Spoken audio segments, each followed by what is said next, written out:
Welcome to today's daily message.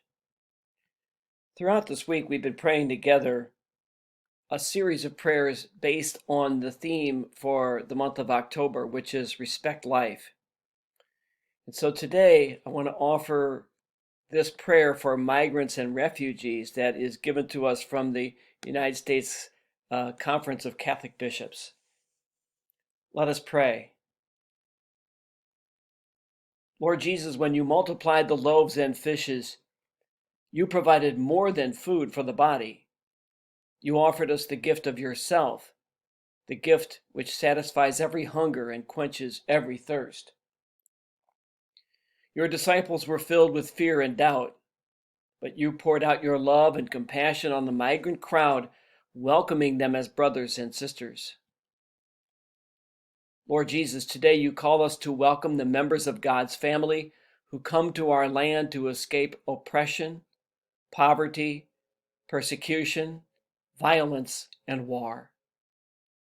Like your disciples, we too are filled with fear and doubt and even suspicion. We build barriers in our hearts and in our minds.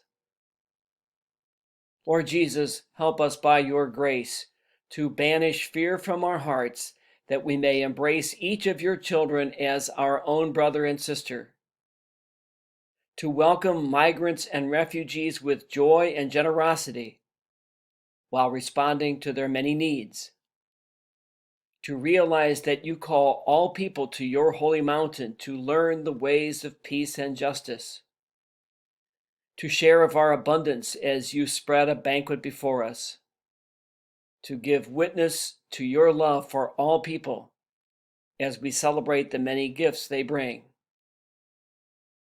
We praise you and give you thanks for the family you have called together from so many people.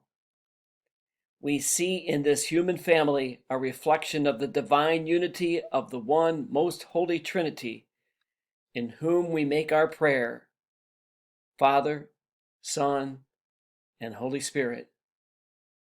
Amen.